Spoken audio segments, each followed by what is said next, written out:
நீங்கள் பார்த்து கொண்டிருப்பது ஆம்ஸ்டாங் டிவி.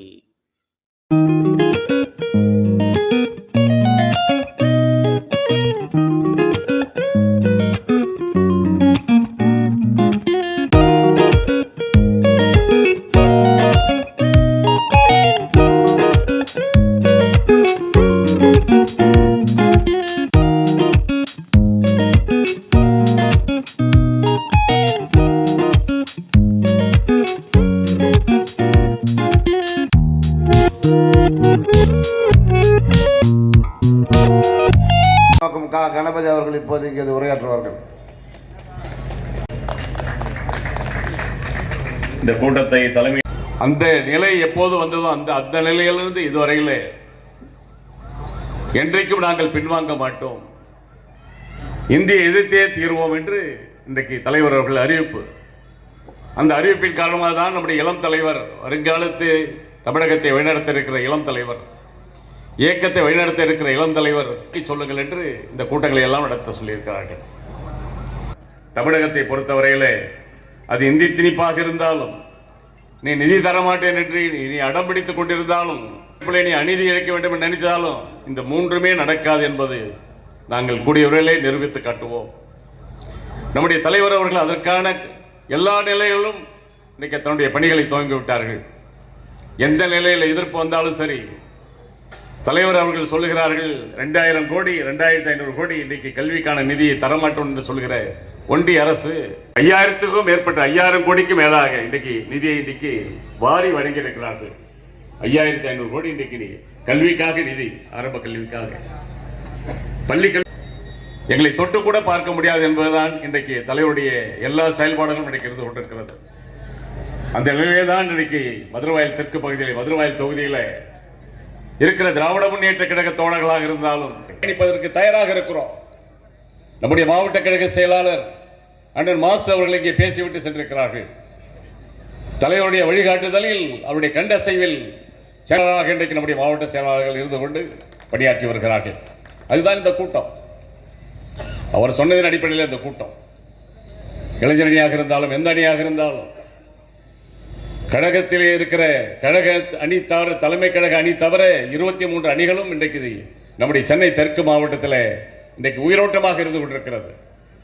என்றைக்குமே ஒரு சிறப்பான பேச்சு என்பது இந்த சீட்டில் யாருமே அப்படிப்பட்ட ஒரு பேச்சாளர் அண்ணன் கோவி செய்யன் அவர்கள், உயர்கல்வித்துறை அமைச்சர், இன்றைக்கு அந்த பொறுப்பை எப்படி இன்றைக்கு சிறப்பாக இன்றைக்கு வழிநடத்தி வருகிறார் என்பதிலே அனைவருமே மாற்று கருத்தை சொல்லிவிட முடியாது.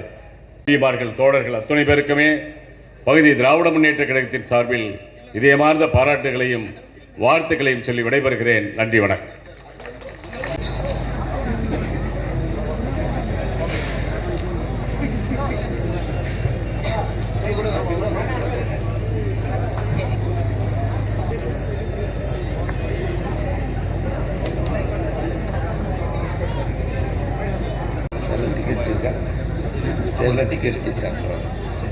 தலைவர்கள் பல நூற்றாண்டு கண்ட திராவிட இயக்கம், அந்த இயக்கத்தினுடைய பவள விழா திராவிட முன்னேற்ற கழகம் கண்டு கொண்டிருக்கிறது.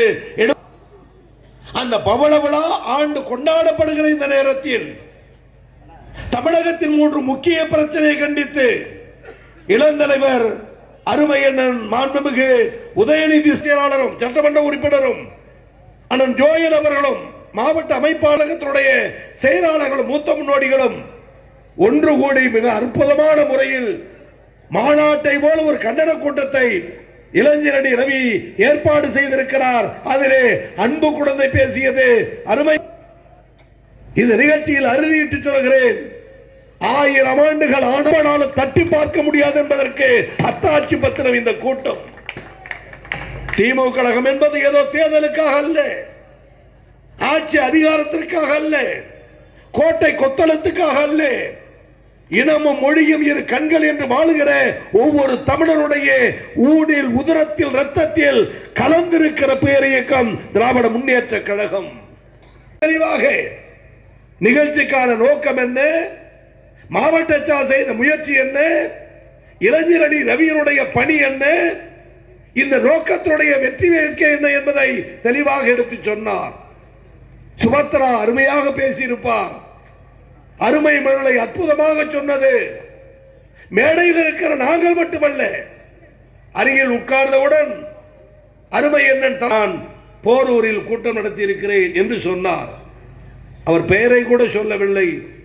நான் அழைப்பதிலை பார்த்துவிட்டு சொன்னேன், போரூர் அண்ணன் அருணாசலம் தானே என்று கேட்டேன்.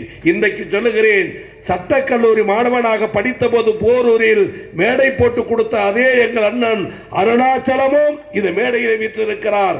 5 வயது குழந்தையும் வாழ்க கலைஞர் என்று சொல்லுகிறது என்று சொன்னால், இந்த இயக்கத்தை தொட்டு பார்க்கிற எதிரி யார், அவருடைய ஆயுட்காலம் என்ன? இதை நினைத்து திமுக தொண்டன் பயந்தாலும் கூட சொல்லுகிறேன், கட்சி மாறினானா? அடக்குமுறை, சித்திரவதை, சிறைச்சாலை, சிறை கொடுமையில் வீரபாண்டி ஆறுமுகம் என்ற அற்புத தலைவர் மறைந்தே போனார். இழப்புகளை சந்தித்த கட்சி திமுக.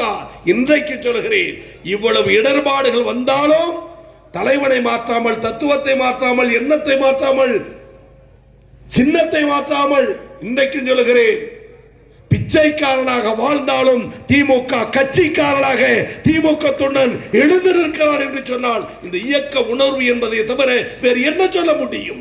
எனவே சொல்லுகிறேன், எங்களின் தலைவர் கலைஞர் என்று சொல்லுவதில் இருக்கிற பெருமை, எங்களை கட்டியாளுகிற தலைவர் தளபதி என்று சொல்லுவதில் இருக்கிற சிறப்பு, எதிர்காலத்தில் எங்களை ஆள இருக்கிற தலைவர் அண்ணன் உதயநிதி பெருமிதம் இந்தியாவில், தமிழகத்தில் வேறு எந்த கட்சிக்காரனுக்காவது உண்டா?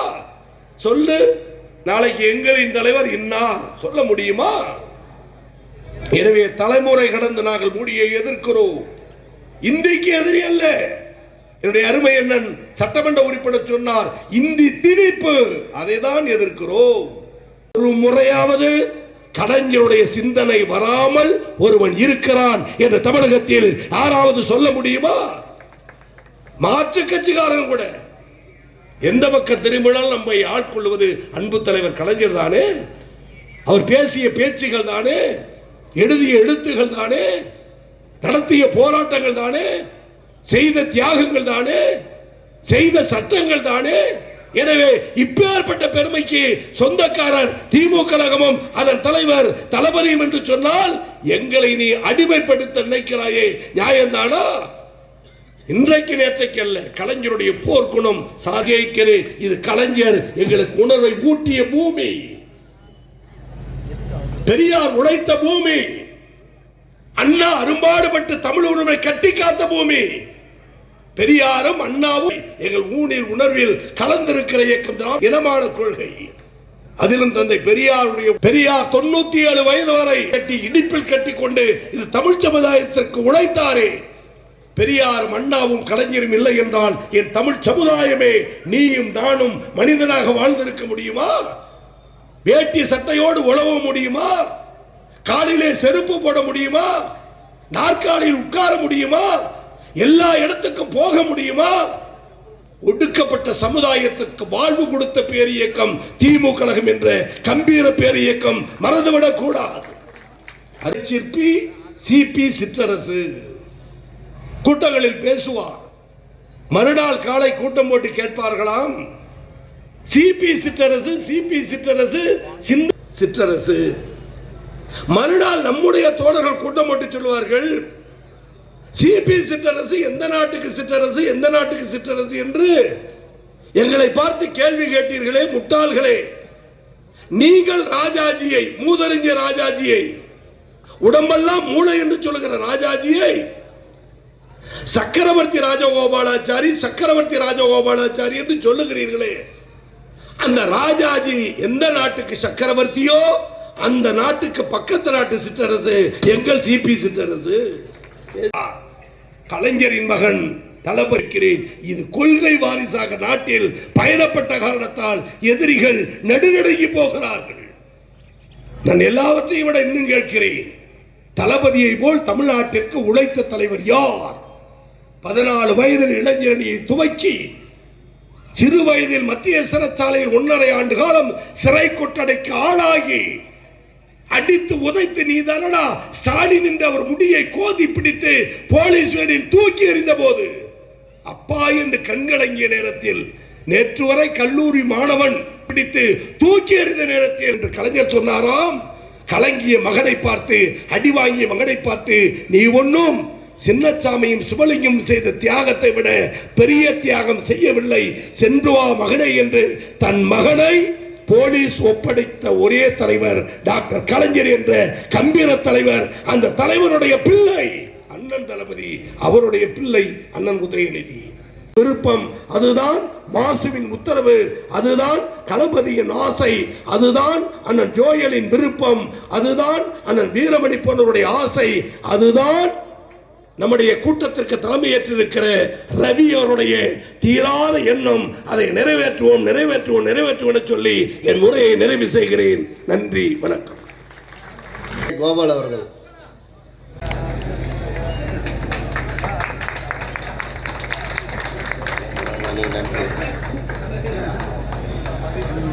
சகோதரர் ரவி அவர்களுக்கும் இந்த கூட்டத்தில் கலந்து கொண்ட அத்தனை பெரியவர்களுக்கும் நன்றி நன்றி நன்றி.